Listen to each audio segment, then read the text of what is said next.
سیرت امام اعظم ابو حنیفہ رضی اللہ تعالیٰ عنہ کے عنوان کے ساتھ آپ کی خدمت میں حاضر ہوں۔ دعا ہے اللہ پاک بندہ حقیر گناہگار کو حق کلمات کہنے کا شرف نصیب فرمائے، اور ہم تمام کو امام اعظم ابو حنیفہ علیہ الرحمہ جیسی عظیم ہستیوں کی قدردانی کی اور آپ کی اتباع کاملہ کا عملی نمونہ بننے کی توفیقات عطا فرمائے۔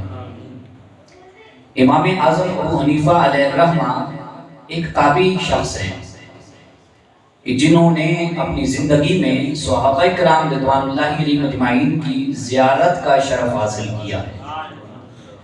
آپ 80 سنہ ہجری کے اندر عراق کے اندر پیدا ہوئے۔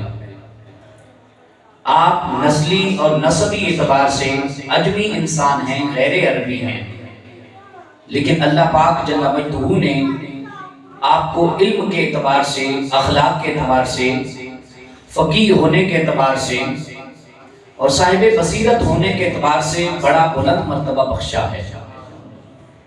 امام اعظم ابو حنیفہ علیہ الرحمہ کا اصلی نام مبارکہ حضرت نعمان ہے، اور آپ کے والد گرامی کا نام جناب حضرت ثابت رضی اللہ تعالیٰ عنہ ہے۔ آپ فرماتے ہیں کہ میں نے ایک شخص کو دیکھا اپنے والد صاحب کے ساتھ جب آپ نے 16 سال کی صرف عمر میں زندگی کا پہلا حج مبارکہ فرمایا۔ سن 96 سنہ ہجری کا دور تھا، تو ایک شخص کو دیکھا کہ وہ نبی پاک صلی اللہ علیہ وسلم کی ایک حدیث مبارکہ پڑھ رہا ہے، اور حدیث مبارکہ یہ ہے کہ ایک شخص حضور فرماتے ہیں پیدا ہوگا اور اس شخص پر امت جو ہے وہ راج کرے گی، ناز کرے گی، فخر کرے گی، اور اس کے نام میں نعمان ہوگا اور اس کی کنیت میں ابو حنیفہ ہوگا، اور فرمایا کہ وہ امت کا سراج ہوگا۔ سراج بمانا یہاں پہ چراغ ہے، روشنی ہے۔ حضور علیہ الصلوۃ والتسلیم فرماتے ہیں، اس روایت کے راوی حضرت جناب سیدنا ابو ہریرہ رضی اللہ تعالیٰ عنہ ہیں۔ تو آپ کے والد گرامی نے یہ حدیث مبارکہ سنی تو فخر فرمایا بیٹا تیرا نام میں نے نعمان رکھا ہے، اور میرا نام تیری نسبت سے ثابت ہے، اور تیری کنیت بھی ابو حنیفہ ہے۔ تو آپ 80 سنہ ہجری کے اندر جب پیدا ہوئے، اس وقت سے لے کر تا دم آخر تک 70 سال کم و بیش آپ نے دنیا کے اندر وقت گزارا۔ اس 70 سال کے مختصر سے عرصے میں آپ اندازہ لگائیں کہ آپ کی علمی فقاہت، علمی بصیرت، دین پر عبور، دین پر دسترس، قرآن و سنت کے علم سے محبت، سیکھنے سکھانے کا جذبہ، مدارس میں داخلہ لیا، مدارس کے اندر آپ نے جو ہے وہ علمی سلاسل طے فرمائے، اور اس میں آپ رضی اللہ تعالیٰ عنہ کے شوق کا آپ اندازہ لگائیے کہ 70 سال کی کم عمر میں بھی آپ کے اس دنیا فانی میں روئے زمین کائنات پر جو اساتذہ اکرام کی تعداد بنتی ہے وہ 4000 بنتی ہے۔ 4000 بندوں سے شاگرد بن کر وقت کے امام حضرت نعمان بن ثابت المعروف امام اعظم ابو حنیفہ رحمۃ اللہ تعالیٰ علیہ نے زانو تلمذ طے فرمایا۔ آپ نے ان کی شاگردی اختیار کیا۔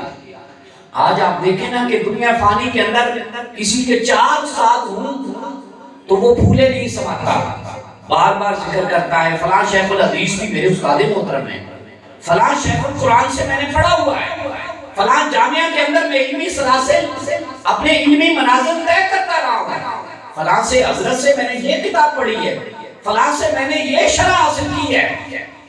ہم تھکتے نہیں بتاتے ہوئے جس ہستی کے اللہ اکبر 4 نہیں، 40 نہیں، 4 درجن نہیں، جس ہستی کے 400 نہیں، جس ہستی کے اساتذہ اکرام کی تعداد بھی ہزاروں میں بنتی ہو، اور اللہ اکبر کبیرہ 4 ہزار کے قریب جس کے استاد ہو، اللہ اکبر کبیرہ کسی سے انہوں نے حفظ کیا، کسی سے انہوں نے ناظرہ پڑھا، کسی سے انہوں نے فقہ کی منزل طے کی، کسی سے انہوں نے علم حدیث میں مقام و مرتبہ حاصل کیا، کسی سے سند حدیث کے اندر اجازت اور سند حاصل کی، کسی سے قرآن کے علوم پڑھے، کسی سے قرآن کے تراجم اور عربی لغت کی کتابیں پڑھی، اور بہت سے ہزاروں کی تعداد میں آپ کے اساتذہ اکرام ان میں سے بھی ہیں کہ جن سے اللہ اکبر کبیرہ آپ نے فتویٰ نویسی کی سند حاصل کی، اجازت حاصل کی۔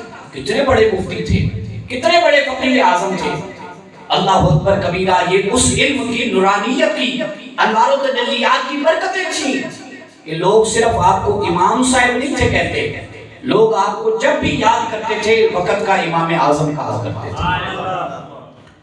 آج کچھ لوگوں کو ضد کی وجہ سے ان کے ذہنوں سے یہ شور اٹھتا ہے، یہ صدائے باطل اٹھتی ہے۔ وہ کہتے ہیں امام اعظم جو سب سے بڑے محمد رسول اللہ صلی اللہ علیہ وسلم کی ذات ہے، وہی سب سے بڑے امام ہیں۔ ہم کہتے ہیں کہ جب نبیوں میں امامت کی بات کی جائے گی تو امامت کبریٰ کا میرج نبیوں کے سید اور رسولوں کے آقا اور امام اور ہمارے ماوا اور منجا ہستی، وہ بے شک محمد رسول اللہ صلی اللہ علیہ وسلم کی ذات کے بارے میں۔ لیکن جب ہم بات نبیوں کی لسٹ کی کر ہی نہیں رہے، ہم تو امت کی بات کر رہے ہیں، کیا امت میں اور نبی میں کوئی فرق نہیں؟ ہم بات امت کی کر رہے ہیں، ہم نبی صلی اللہ علیہ وسلم کی بات یہاں پہ کر ہی نہیں رہے، بلکہ ان کی بات کر رہے ہیں، ان ہستیوں کی فہرست بتا رہے ہیں جن ہستیوں کو حضور کی نگاہ عنایت کا صدقہ اللہ نے علم میں بھی معراج عطا فرمائی ہے اور فقہ میں بھی اللہ نے عروج و بلندی عطا فرمائی ہے۔ وہ حضور کی نگاہ عنایت کا صدقہ پانے والے لوگ، ان میں سر فہرست جس طرح ہم حضرت محمد بن اسماعیل المعروف امام بخاری علیہ الرحمہ کا نام لیتے ہیں، جب ہم فقہ کے اعتبار سے، فقہ کے علوم کی سندوں کے اعتبار سے میرٹ بیان کرنے پہ آتے ہیں تو سب سے پہلے جس ہستی کا نام ذہن میں اور کتابوں میں ملتا ہے وہ سیدنا امام اعظم ابو حنیفہ رحمۃ اللہ۔ سیدنا امام اعظم ابو حنیفہ علیہ الرحمہ صرف عالم نہیں تھے بلکہ عالم پر عمل تھے۔ آپ نے اپنے علم پر پوری طرح عمل کیا، آپ نہایت تقویٰ، نہایت صاحب برا شخصیت کے مالک تھے، اور آپ نے دین کو کمائی کا ذریعہ نہیں بنایا۔ آپ الحمدللہ تجارت فرمایا کرتے تھے، اور تجارت سے جو آپ کو منافع، جو پرافٹ حاصل ہوتا تھا، وقت کے امام اعظم ابو حنیفہ علیہ الرحمہ اسے دینی اشاعت کے اندر، تبلیغ کے اندر، تعلیم کے سلسلے پھیلانے کے اندر آپ اس رقم کا استعمال فرمایا کرتے تھے۔ گویا کہ آپ علم کے اعتبار سے بھی، اپنی ذات کے اعتبار سے منارہ نور شخصیت تھے، اور آپ خرچ کرنے کے اعتبار سے بھی بے مثال سخیوں میں شامل تھے۔ بڑے بڑے لوگ جن میں حضرت امام شافعی علیہ الرحمہ ہزاروں مریدوں کے پیر اور فقہ شافعی کے بانی، امام شافعی علیہ الرحمہ فرماتے ہیں میں نے آپ سے بڑھ کر اپنی زندگی میں چلتے پھرتے کسی شخص کو سخاوت کرتے نہیں دیکھا۔ امام اعظم ابو حنیفہ علیہ الرحمہ بالخصوص علماء اور مشائخ پر خرچ کرتے تھے۔ آپ کی آمدنی کا زیادہ حصہ جو منافع تھا وہ علماء پر خرچ ہوتا تھا۔ میں آپ کو صرف ایک جھلکی بتانے لگا ہوں کہ جس سے آپ اندازہ لگا سکیں کہ وقت کے امام اعظم ابو حنیفہ علیہ الرحمہ کس قدر یکسوئی کے ساتھ اور محبت کے ساتھ علماء پر خرچ فرمانا پسند فرمایا کرتے تھے۔ یہ ہمارے لیے بھی مشعل راہ ہے۔ آج علماء کو ہم ایک کوٹھی میں، ایک کمرے میں بند کر دیتے ہیں اور کہتے ہیں علم آنا چاہیے تو سونا بن کے آپ کا علم اگلنا چاہیے، اور آپ کو حدیثوں کا علم، فقہ پر دسترس ہونی چاہیے، عبور حاصل ہونا چاہیے، مہارت تامہ حاصل ہونی چاہیے، اور تنخواہوں میں ہم امام کو سب سے پیچھے رکھتے ہیں، ہم خطباء کی خدمت سے پیچھے رہتے ہیں، ہم فنکاروں کی یہ قوم خدمت کرتی ہے، چودھریوں کی یہ لوگ خدمت کرتے ہیں، زمینداروں پر یہ لوگ عیاش پرستی میں لٹاتے پھرتے ہیں، شرابی کبابی ماحول پر ہم لاکھوں کروڑوں لٹا دیتے ہیں، علماء پر خرچ نہیں کرتے۔ آپ اس ذہن کی مالک شخصیت تھے، آپ فرماتے تھے اپنے علماء پر جتنا خرچ کرو گے علماء تم کو سونا تقسیم کر کے دیں گے۔ علماء علمی میراث کو مرنے نہیں دیں گے۔ علماء کا ذہن علمی ماحول سے دوسری طرف نہیں جانا چاہیے، کمائی کی طرف نہیں جانا چاہیے۔ علماء کو بھی اللہ کی رضا کا خیال رکھنا چاہیے۔ اور آپ اتنے بڑے سخی تھے، اتنا بڑا علماء پر، فقراء پر، مشائخ پر، اللہ والے لوگوں پر اور دین کے تصرف اور تشبل کے اندر مصروف رہنے والوں پر خرچ فرمایا کرتے تھے کہ امام ابو یوسف رحمۃ اللہ تعالی علیہ، جن کو کسی کتاب نے امام کے بغیر نام ہی جن کا نہیں لکھا، ابو یوسف کسی کتاب کے اندر نہیں لکھا ہوا، جب بھی نام لکھا گیا کتب فقہ کے اندر اور کتب سیرت کے اندر ان کا نام امام ابو یوسف علیہ السلام۔ یہ امام ابو یوسف علیہ السلام فرماتے ہیں مجھ پر امام اعظم ابو حنیفہ حضرت نعمان بن ثابت رضی اللہ تعالیٰ عنہ جیسی شخصیت نے 20 سال مسلسل میرے اوپر خرچ کیا۔ 20 سال ہم امام نہیں رکھتے، 10 سال ہم امام نہیں رکھتے، 5 سالوں میں ہم 10 امام بدل دیتے ہیں، مسجدوں کی کمیٹیاں بدل جاتی ہیں، مسجدوں کے سلسلے بدل جاتے ہیں، مدارس کے اساتذہ بدل جاتے ہیں، شیخ القرآن شیخ الحدیث ہستیاں ہم سے دنیا سے رخصت ہو جاتی ہیں۔ آپ فرماتے ہیں نہ صرف لوگوں سننے والوں، میرے اوپر وقت کے امام اعظم ابو حنیفہ نے وقت کے امام ابو یوسف پر نہ صرف میرے اوپر 20 سال کا خرچ کیا بلکہ میرے سارے جتنے بال بچے ہیں، میری نسل ہے، ان کی کفالت کی ڈیوٹی اکیلے امام اعظم ابو حنیفہ نے 20 سال تک اٹھائی۔ 20 سال تک بندہ امام کو بھی مضبوط کر رہا ہے، وقت کے عالم کو بھی مضبوط کر رہا ہے، فقیہ کو بھی مضبوط کر رہا ہے، محدث کو بھی آگے بڑھا رہا ہے، پیسہ خرچ کر رہا ہے اور ان کی نسلوں کی بھی کفالت کر رہا ہے۔ آپ فرماتے ہیں اگر مجھے پتا ہوتا، امام اعظم ابو حنیفہ رحمۃ اللہ مجھے پتا ہوتا اس سے زیادہ کہیں خرچ کرنے میں ثواب ملتا ہے، میں ابو یوسف پر اور علماء پر خرچ نہ کرتا۔ میں نے جتنا پڑھا ہے، میں جتنا فقہ کا مؤسس ہوں، بانی ہوں، میں جانتا ہوں سب سے زیادہ خرچ کرنے کا ثواب علماء پر خرچ کرنے سے ملتا ہے۔ آپ فرماتے ہیں اللہ کی رضا پر راضی رہنا چاہیے۔ ہر دم فرماتے ہیں میرے عمل کے اندر اللہ کی رضا پیش نظر ہوتی ہے، میں اللہ کی رضا کو مقدم رکھتا ہوں۔ فرماتے ہیں جو نیکی کا کام بعد میں کرتا ہوں، پہلے یہ دیکھتا ہوں تیرے اس عمل سے حضرت نعمان بن ثابت امام اعظم ابو حنیفہ اللہ راضی ہوگا یا اللہ ناراض ہوگا۔ ہر عمل سے پہلے نیت کا قبلہ درست رکھتا ہوں۔ آج دوستوں کے لیے بھی یہ میسج ہے، ہم چاہتے ہیں گڈی ہماری چڑھی رہے، گڈی ہماری چڑھی رہے، لیکن گڈی چڑھنے میں بھی وقت لگتا ہے۔ عزت اور شہرت میرے مالک کی دین ہے۔ اخلاص جس عمل کے اندر ہوگا وہ اس عمل کی تقویت کا بھی سبب بنے گا، اس عمل کو بھی مضبوط بھی کرے گا اور اس عمل کی قبولیت کی بھی ضمانت بنے گا۔ اخلاص پہلی چیز ہے۔ نیتوں میں خیر کا جذبہ ہونا چاہیے، نیتوں میں بھلائی ہونی چاہیے۔ اور امام اعظم ابو حنیفہ علیہ الرحمہ لباس کے، اچھے لباس کے بڑے شوقین تھے، اچھے لباس کے، اور اچھا جوتا پہننا پسند فرمایا کرتے ہیں، اور فرماتے تھے لوگوں میں ہم کمی بن کے جینا پسند نہیں کرتے، لوگوں میں ہم کمی بن کے جینا پسند نہیں کرتے۔ عالم ہے تو عالم کی ٹھاٹ باٹ ہونی چاہیے۔ آپ نے 1500 درہم لگا کے ایک خصوصی لباس تیار کیا ہوا تھا۔ 1500 درہم آپ نے ایک لباس پہ، ایک سوٹ پہ، آپ نے ایک جبہ شریف پہ آپ نے لگایا تھا۔ لوگوں نے کہا حضرت آپ اس کو پہن کے رکھتے ہیں، کہتے ہیں، بتاتے ہیں زبان سے کہ میں نے یہ خصوصی طور پہ محبت کے ساتھ سلایا ہے، تیار کروایا، پہنے ہوئے کبھی نہیں دیکھا۔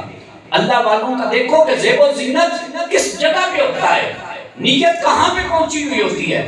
ہم خوبصورت جبے کبے لباس، ہم شادی بیاہ پہ اپنی ثقافت، اپنی تہذیب و تمدن میں، اپنے کلچر کو پروموٹ کرنے میں ہم پیچھے نہیں، کم نہیں رکھتے اپنے آپ کو اور آگے بڑھتے جاتے ہیں۔ آپ نمود و نمائش کے برخلاف تھے، تو لوگوں نے کہا ادھر سے دعویٰ کرتے ہیں کہ نمود و نمائش کے خلاف ہیں اور 1500 درہم کا خود لباس بتاتے ہیں اور پہنے ہوئے ہم نے کبھی نہیں دیکھا، یہ کیا ماجرا کیا ہے، کیا ہی بات ہے۔ آپ نے اپنے اس سیکرٹ راز سے پردہ کس طرح اٹھایا؟ فرماتے ہیں ہاں میں پہنتا ہوں، لیکن جب اپنے رب کے دربار میں رات کو دنیا سو جاتی ہے، وقت کا امام کھڑا ہوتا ہے عبادت کرنے کے لیے، تو میں اپنے رب کے ہاں 1500 درہم والا وہ لباس پہن کے کھڑا ہوتا ہوں۔ میں کہتا ہوں یہ رب کا معاملہ ہے، کسی دنیا والے کے سامنے نہیں جا رہا۔ اپنے رب کی عبادت کروں گا، شوق سے کروں گا۔ رب اچھی نیتوں کا بھی مالک ہے، رب اچھے عمل کا بھی مالک ہے، اچھے لباس کا بھی مالک رب ہی ہے۔ امام اعظم ابو حنیفہ فرق کر دنیا داروں کی بارگاہ میں نہیں جا رہا، اللہ کی بارگاہ میں سخرو ہونے جا رہا ہے، کچھ اچھا لباس پہن کے۔ اور فرماتے ہیں میں نے دنیا کی زیب و زینت کو ترک کیا ہوا ہے، میں اگر دنیا کو راضی کرنے چلوں تو فرماتے ہیں میں اچھے سے اچھا لباس پہن سکتا ہوں، اچھے سے اچھا لباس پہن سکتا ہوں، لیکن فرماتے ہیں میں نے اپنے رب کو منانے کی نیت کی ہے۔ آپ زاروں قطار روتے، اور اکثر لوگ وقت کے ائمہ، امام مالک، امام ابو یوسف، امام شافعی رحمت اللہ تعالیٰ علیہم، آپ جیسی بلند پایا اہل علم ہستیاں فرماتی ہیں صبح کو ہم امام اعظم ابو حنیفہ کا چہرہ دیکھ کر آسانی سے بتا سکتے تھے امام اعظم رات کو کتنا روئے ہیں۔ آپ کے چہرے مبارکہ سے ہم اندازہ لگا دیتے تھے، آنکھوں میں سوجن ہوتی تھی، سویلنگ ہوتی تھی، پتہ چلتا تھا امام اعظم ابو حنیفہ نے چہرے کا نور بتا رہا ہے، آنکھوں کی سوزش بتا رہی ہے۔ امام اعظم ابو حنیفہ نے رات کو اپنے رب کو جاگ جاگ کر منایا، رو رو کر منایا ہے، عبادت کر کر کے منایا۔ امام اعظم ابو حنیفہ علیہ الرحمہ، آپ کے بارے میں امام شافعی علیہ الرحمہ فرماتے ہیں، اے میرے فقہ شافعی کے ماننے والوں، آؤ اکٹھے ہو جاؤ۔ جب اکٹھے ہوئے فرمایا میں تمہیں ایک ایسی بات بتاتا ہوں جو تم نے پہلے نہیں سن رکھی۔ فرماتے ہیں اس وقت امام اعظم رخصت ہو چکے تھے، 150 سنہ ہجری کے اندر آپ کا انتقال ہو چکا تھا، 70 سال کی آپ نے عمر گزاری دنیا کے اندر۔ تو فرماتے ہیں میں اس امام اعظم ابو حنیفہ کے جانے کے بعد ان کی برکتیں آپ کو بتاؤں؟ فرماتے ہیں جب تک یہ زندہ رہے امام شافعی علیہ الرحمہ کے دل میں ان کا ادب و احترام رہا، جزاک اللہ۔ اور جب یہ دنیا سے چلے گئے فرماتے ہیں اب بھی مجھے کسی مسئلے میں حاجت ہوتی ہے، مانگتا اللہ سے ہوں لیکن وسیلہ امام اعظم ابو حنیفہ علیہ الرحمہ کی ذات کا پیش کرتا ہوں، 2 رکعت نفل پڑھتا ہوں، نفل تحفہ برائے امام اعظم پڑھتا ہوں، اور ان 2 رکعتوں میں نفلی عبادات میں اپنے اللہ کو یاد کرتا ہوں اور یہ دعا کرتا ہوں، جزاک اللہ، یا الہی جس طرح تو نے اس وقت کے امام اعظم ابو حنیفہ حضرت نعمان بن ثابت پر اپنے علمی معاملات کی نزول رحمت کی بارشیں کی ہوئی تھی، وقت کے امام شافعی علیہ الرحمہ کا بھی ان کی برکت سے ان کے وسیلے سے مسئلہ آسان فرما دیا، جزاک اللہ۔ تو فرماتے ہیں کہ میں نے جب بھی 2 رکعت نماز پڑھی ان کے وسیلے سے اپنے رب کی طرف متوجہ ہوا، رب کی رحمتوں کی چھما چھم بارشیں برسی، مجھے اللہ نے قبولیت کا اعزاز عطا کیا۔ اور فرماتے ہیں تمہیں بھی یہ گرا اور یہ راز کی بات بتا کے جا رہا ہوں، کبھی بھی امت مشکلات کا شکار ہو، دشواریوں والے معاملات آئیں تو امام اعظم ابو حنیفہ علیہ الرحمہ جیسی شخصیات کا آپ تذکرہ کر کے وسیلہ پیش کر کے اپنے رب سے رابطہ کیے۔ آج دنیا معترض ہو امام اعظم ابو حنیفہ کا نام کیوں لیتے ہو؟ میں کہتا ہوں نام لینا جرم ہے تو امام شافعی علیہ الرحمہ سے پوچھا جائے، امام مالک علیہ الرحمہ سے پوچھا جائے، امام احمد بن حنبل جیسے بزرگوں سے پوچھا جائے، نام کیوں نہ لے اس شخصیت کا کہ جس نے 30 سال مسلسل روزے رکھے، 30 سال مسلسل آپ نے روزے رکھے ہیں۔ ویسے بھی آپ نے یہ جو اپنی عمر کا بقیہ حصہ گزارا 70 سال کی عمر میں سے، اس نے آپ نے کبھی فرائض رمضان کے روزوں کو آپ نے ترک نہیں فرمایا، جزاک اللہ۔ لیکن باوجود یہ کہ آپ روزے کو قضا تک بھی نہیں پہنچاتے تھے، 30 سال تک حضرت امام اعظم ابو حنیفہ علیہ الرحمہ نے مسلسل روزے رکھے، 30 سال تک آپ نے ایک ایک رکعت میں کھڑے ہو کر اللہ تعالیٰ کے حضور قرآن پاک کا مکمل ختم فرمایا۔ آج مولوی کی مجال ہے ہم جیسے نکموں کی، امام اعظم ابو حنیفہ کا نام لیتے ہوئے گھبرا جائیں، زبانیں تھک جائیں اور دل گونگے ہو جائیں۔ کیوں گونگے ہوں؟ اس ہستی نے جس نے رب کو منایا ہے، مخلوق کو کوئی منا نہیں سکتا، جس نے رب کو منایا ہے تو میرا مالک مانا ہے تو اس نے توفیق دی ہے کہ وقت کا امام کھڑے ہو کر ایک ایک رکعت میں مکمل قرآن پاک اس دور میں 30 سال میں جب آپ نے ایک ایک رکعت میں قرآن پاک ختم کیا، ہماری تو ہر دوسرے دن نماز رہ جاتی ہے، تلاوت رہ جاتی ہے، تسبیحاں رہ جاتی ہیں، ہماری تو پگڑیاں دستاریں باندھتے ہوئے ہمیں مسلسل تسلسل حاصل نہیں ہوتا۔ ایک ہفتہ پگڑی باندھی ہے، دوسرے ہفتے پگڑی چھپا جا رہا ہے، تیسرے ہفتے ویسٹ کوٹ میلی ہوئی ہے، چوتھے ہفتے لباس نہیں مل رہا۔ ہمارا تو صرف لباس کا معاملہ، پگڑی اور دستار اور جبے کا معاملہ رہ جاتا ہے۔ اور جس کو اللہ پاک تسلسل کے ساتھ مکمل قرآن پاک 30 سال تک ختم کرنے کی توفیق دے، اب جانتے ہیں اس سے میرا مالک کتنا راضی ہوگا۔ 40 سال تک آپ نے عشاء کے وضو سے فجر کی نماز ادا فرمائی، رات نہیں سوتے تھے، عشاء پڑھتے تھے، دن کو آپ پڑھایا بھی کرتے تھے، مولویوں کی طرح سو نہیں تھے جاتے، دن کو پڑھایا کرتے تھے، کلاس میں درس دیا کرتے تھے، فقہ کے مؤسس تھے، موجد تھے، فقہ کے بانی تھے، فقہ کے مسائل جزیات لکھا کرتے تھے۔ اور دوپہر کے وقت ظہر کے قریب وقت میں جو قیلولہ کرنا، تھوڑا سا سو جانا، سستا لینا سنت نبی علیہ السلام، آپ اس سے اپنے دل کو، اپنی طبیعت کو، اپنے جسم مبارکہ کو راحت دیا کرتے، سکون دیا کرتے، جزاک اللہ۔ اور رات کو پوری رات جاگ کر وقت کا امام کھڑا ہے، اپنے رب کو منا رہا ہے۔ ایسے لوگوں کی رب نے پھر قرآن مجید میں تعریف فرمائی، فرمایا والذین یبیتون لربہم سجدا وقیاما، والذین یبیتون لربہم سجدا وقیاما۔ اللہ فرما رہا ہے میرے بندو، کچھ لوگوں کی راتیں ہیں سو کر گزرتی ہیں، کسی کو دنیا کی مخلوق یاد آئی ہوتی ہے، دنیا کی وفائیں یاد آئی ہوتی ہیں۔ میں لمبا چوڑی بات نہیں کر رہا، اشارہ دے رہا ہوں، سمجھنا نوجوان دوست بچے سن رہے ہیں۔ دنیا کی وفا کے پیچھے موبائل لے کر اور دنیا کی باتیں لے کر ہم پوری رات گزار دیتے ہیں، مگر اللہ کا قرآن کہتا ہے کچھ لوگوں کی راتیں گزرتی ہیں، وہ بھی میرے بندوں میں ہی شامل ہیں، مگر رکوع کرتے ہوئے گزرتی ہیں یا سجدہ کرتے ہوئے اور رو رو کر گزرتی ہیں۔ میرا مالک ان کے سجدوں کی بھی تعریف فرما رہا ہے، ان کے رکوعوں کی بھی تعریف فرما رہا ہے۔ اور اللہ اکبر کبیرہ، آپ ہر رمضان شریف کے اندر 62 مرتبہ قرآن مجید کی تکمیل فرمائے۔ ہم ایک مرتبہ تراویح کے اندر قرآن پاک ختم فرماتے ہیں، اللہ ماشاءاللہ، وہ بھی جن کو یاد ہو، جن کو اللہ کے کرم سے، ہمارا کوئی کمال نہیں ہے، نہ دنیا والوں کا کمال ہے، اللہ کے کرم سے وہ بھی جن کو یاد ہو ایک مرتبہ سنائیں تو کتنی عزت افزائی پذیرائی ملتی ہے۔ وہ وقت کا امام اعظم ابو حنیفہ جو 62 مرتبہ قرآن مجید کو ایک رمضان کے 30 دنوں میں ختم فرمایا کرتے ہیں۔ جس جگہ پہ آپ کا وصال مبارکہ ہوا اور آپ کی قبر مبارکہ ہے، لحد بنی، آج تو بعد میں تو کہنے والے کہتے ہیں نا حضرت جی بڑے شیخ الحدیث تھے، مفتی تھے، عالم تھے، وقت کے فقیہ تھے، اور ان کی قبر میں جو اینٹیں لگائی جائیں ان پر جی کوئی سپارہ پڑھے، آئیں بچے حافظ قرآن، قاری قرآن، ان پر قرآن مجید، یہ تو آپ دنیا سے سنیں گے کہ جی ان کی قبر کی لگائی گئی اندر اینٹوں پر اتنی مرتبہ قرآن مجید پڑھا گیا۔ لیکن اللہ اکبر، جس ہستی کو جیتے جی جاگتے جاگتے اپنی دنیاوی زندگی گزارتے ہوئے جس شخصیت کو اپنے مرنے والی جگہ کے قریب بیٹھ کر اللہ پاک نے قرآن مجید پڑھنے کی توفیق دی ہے، اس ہستی کو دنیا امام اعظم ابو حنیفہ، اور ایک مرتبہ قرآن مجید نہیں، درجن بار نہیں، 100 بار نہیں، 500، 7000 مرتبہ آپ نے اس جگہ پر بیٹھ کر قرآن مجید کو ختم کیا، 7000 مرتبہ۔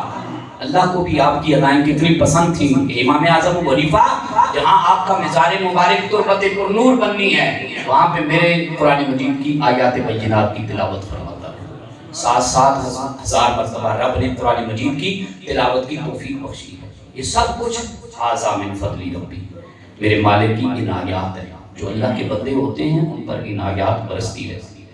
اور آپ فقہ کی جزیات پر اتنا کنٹرول رکھتے تھے، اتنا کنٹرول رکھتے تھے۔ ایک شخص تھا وہ آپ سے بغض رکھتا تھا اور لوگوں کے اندر دعویٰ تھا کہ تم نہیں ہرا سکتے امام اعظم ابو حنیفہ کو، لیکن میں جاؤں تو وقت کے امام اعظم ابو حنیفہ کو ہرا سکتا ہوں۔ جا کر کہنے لگا حضرت میرا ایک مسئلہ ہے، جب بڑی مجلس میں لوگ بیٹھے تھے، حضرت میرا ایک مسئلہ ہے۔ کئی لوگ ایسے بھی دوست ہوتے ہیں، علماء کو بھی چیک کرنے جاتے ہیں، سوال نہیں ہوتا بلکہ سوال کے اندر جواب اور معاذ اللہ انسلٹ چھپی ہوئی ہوتی ہے۔ وہ بھی ایسے لوگوں میں سے تھا اور باطل چلن تھا اور بد تہذیبہ تھا اور بدبخت تھا انسان، اور مکروہ چہرہ لے کے، مکروہ سینہ لے کے، مکروہ زبان کا استعمال کر رہا ہے اور کہتا ہے حضرت میں نے سوال کرنا ہے۔ فرمایا پوچھو۔ کہتا ہے جی اس شخص کا حکم کیا ہوگا، سوال غور سے سنو، اس شخص کا حکم کیا ہوگا کہ جو شخص موت کو اچھا نہ سمجھتا ہو، حق کو اچھا نہ سمجھتا ہو، اور جو شخص یہودیوں کی باتوں پر ایمان رکھتا ہو، عیسائی کی باتوں پر ایمان رکھتا ہو، اور وہ شخص کہ جس سے اللہ راضی نہ ہو۔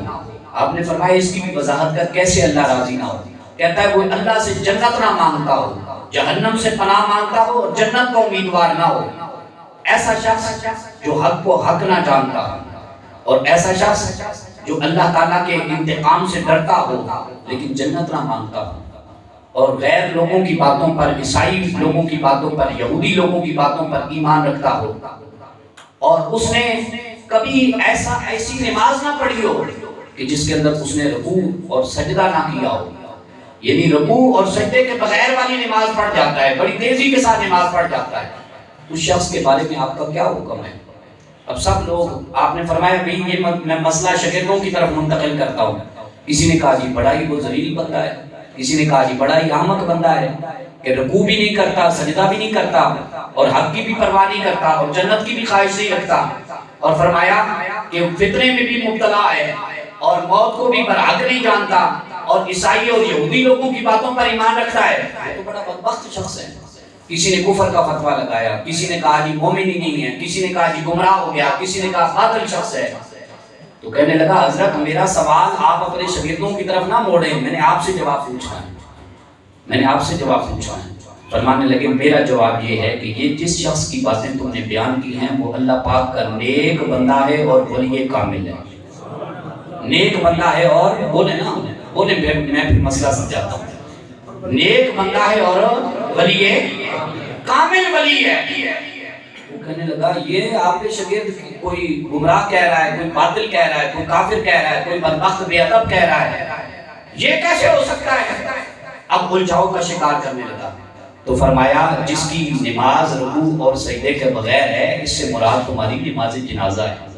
نماز جنازہ میں رکوع نہیں ہوتا, نماز جنازہ میں سجدہ نہیں ہوتا. اس کا مطلب ہے وہ جب بھی پڑھتا ہے نماز جنازہ کبھی چھوڑتا نہیں, لوگوں کے حقوق ادا کرتا ہے. اور یہ جو تم نے بات کی کہ وہ فتنے میں مبتلا ہے, اس فتنے سے مراد قرآن پاک کی وہ آیت ہے انما اموالکم واولادکم فتنہ.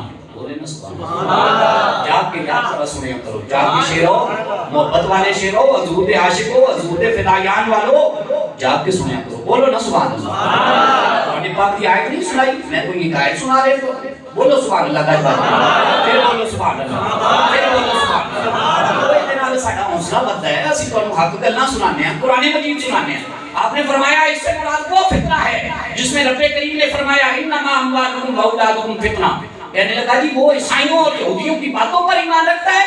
فرمایا ہاں, اس سے مراد تمہاری وہ آیت ہے وقالت الیہود لیست النصارى علی شیء وقالت النصارى لیست الیہود علی شیء. پھر بولو سبحان اللہ. یہ بھی میں نے رب کا قرآن سنا ہے, جو حافظ بیٹھے وہ بتائیں گے. قرآن مجید کا پہلا پارہ ہے, سورہ بقرہ سے استادوں نے پڑھا ہے. وقالت الیہود لیست النصارى علی شیء. یہودی کہتے ہیں عیسائیاں دا کوئی دین نہیں, عیسائی کہتے ہیں یہودیاں دا کوئی دین نہیں. کہ فرمایا یہی گل نوں تے او مندا ہے نا, عیسائیاں دی اس گل نوں بھی مندا ہے تے یہودیاں دی بھی گل نوں مندا ہے. اصل وچ او اس گل دا ایمان رکھدا ہے کہ نہ یہودی سچے نے تے نہ عیسائی سچے. فرمایا وہ اللہ کا ولی نہیں ہے, وہ اللہ کا ولی نہیں ہے. کہندا جی میرا ایک سوال رہ گیا. فرمایا وہ بھی پوچھ رہا ہے. کہندا جی وہ تے مردار کھاندا ہے, وہ کی کرتا ہے؟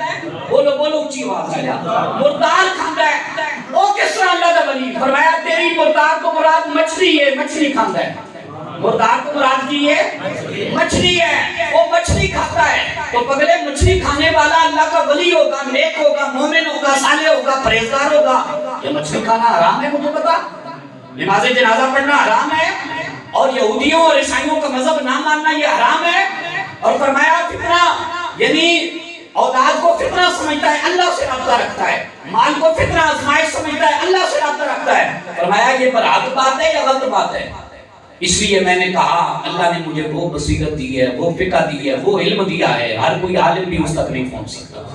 ایسا ایسا آپ نے جزیے کا جواب دیا, آگے بڑھا اور آپ کو کہنے لگا حضور نے جو فرمایا سچ ہی فرمایا, آپ امت کا چراغ ہیں, آپ امت کا چراغ ہیں. آگے بڑھ کے حضرت امام اعظم ابو حنیفہ کے پیشانی مبارکہ کا بوسہ لے لیا اور کہتا ہے میں حضور اور نیت سے آیا تھا, اللہ نے میری نیت کا قبلہ آپ کے چہرے کی زیارت سے اور آپ کے فقہی بات کمال جواب سے اللہ نے میری نیت کا قبلہ بھی درست کیا. جن کی نیتوں کے قبلے بھی درست ہو جاتے ہیں, امام ابو حنیفہ علیہ الرحمہ کی بارگاہ میں پہنچ کر اللہ اکبر کبیرہ اس شخص کی فقہ کا, جسارت کا, علم کا, تقوی کا, پرہیزگاری کا اور خوف خدا کا اور اللہ کی رضا چاہنے کا کیا مرتبہ. اس لیے جو فقہ آپ نے بنائی یہ فقہ کوئی نئی چیز نہیں, یہ فقہ کوئی لوگ سمجھتے ہیں یہ فقہ نئی چیز ہے, نئی چیز نہیں ہے. اللہ پاک نے قرآن مجید میں فرمایا یؤتی الحکمۃ من یشاء. ہماری کمزوری یہ ہے ہم اعتراض اس لیے وارد کر لیتے ہیں اور کھوکھلے ذہنوں کے اور تانا زمین والے ذہنوں کے مالک اس لیے بن جاتے ہیں کہ قرآن سے دور ہے. ہم قرآن مجید کا ترجمہ بھی اس لیے پڑھا رہے ہیں, خدا را قرآن مجید کے قریب آؤ. یہ امت کا تفرقہ, یہ اختلاف و تفریق کی سوچیں یہ اس لیے ہیں جو ہمیں لوگ کہتے ہیں, جو لوگ ہمیں کہتے ہیں, جس راہ پہ ہمیں لوگ چلاتے ہیں ہم اسی کے ہم سفر بن جاتے ہیں. ان کے ہم سفر نہ بنا کرو, اللہ کے قرآن کے ہم سفر بنا کرو. اللہ کا قرآن فقہ کا بھی جواب دیتا ہے. یؤتی الحکمۃ من یشاء. فرمایا اللہ تعالیٰ حکمت دیتا ہے جسے چاہتا ہے. یہاں دین کا نام نہیں لیا, قرآن کا نام نہیں لیا, سنت کا نام نہیں لیا, اگرچہ پس منظر میں وہی چیزیں مراد ہیں لیکن ان کی تشریح, ہم تو غیر عربی لوگ ہیں, اجمی ہے نا. ہمیں کوئی کہے ایتھے میں بندے نو پوچھ لواں پنجابی چی کہ بھاجی سورت فاتحہ دا کی مطلب ہے تے کنے لوگ دسن گے, کنے لوگ دسن گے. ایتھے میں منہ زبانی کہاں جی ایتل کرسی سناؤ, اج دعائے قنوت دا ٹیسٹ ہے, دعائے قنوت سناؤ تے کنے لوگ سنان گے. سانو تے سیدھی دعائے قنوت نہیں آندی, سانو تے سیدھی ایتل کرسی نہیں آندی, سانو تے سورت فاتحہ پہلی سورت نزول قرآن دے مطابق یا سورہ علق پہلی سورت ہے، سانو تے دا مطلب نہیں پتا، سانو وقت امام اعظم ابو حنیفہ دا پتہ لگ گیا۔ راہ لان والے لوگوں نے پیچھے نہ چلیا کرو، قرآن مجید پڑھے کرو۔ اللہ کا قرآن کہتا ہے یؤتی الحکمت من یشاء، جسے چاہتا ہوں میں حکمت یعنی دانائی دین کی سمجھ بوجھ عطا فرماؤں۔ ومن یؤت الحکمت فقد اوتی خیرا کثیرا، اور جسے میں حکمت دیتا ہوں، اللہ رب فرماتا ہے، رب مفتی نہیں فرما رہا، کوئی عالم نہیں فرما رہا، کوئی مکتب فکر والا مولوی نہیں فرما رہا، ومن یؤت الحکمت فقد اوتی خیرا کثیرا، رب کائنات کا خالق اور مالک ذات فرما رہی ہے میں جسے حکمت دیتا ہوں اسے بے پناہ خیر کثیر عطا فرماتا۔ یہ خیر کثیر مانو گے تو پھر ملے گا، وگرنہ چشمہ علم سوکھا رہے گا۔ اس علم کو، چشمہ کو، علم کے کنویں کو سیراب کرنا ہے تو پھر محبت اپناؤ، محبت اور عاجزی ہوگی، انشاءاللہ اللہ پاک علم بھی دے گا اور خدمت کی ڈیوٹیاں بھی دے گا۔ دوست احباب کے لیے دعا گو رہا کرو، اس مسجد کے بڑے بڑے خدمت گزار معاونین کار خیر، ہماری ماں بہنیں گھروں سے تعاون پہنچاتی ہیں، اہل لوگ، بچے لوگ ہمارے اس مسجد کی صفائی ستھرائی میں حصہ لیتے ہیں، سب کے لیے دعا کیا کرو کہ اللہ تعالیٰ سب کو اجر کثیر عطا فرمائے۔ وآخر دعوانا الحمدللہ رب العالمین۔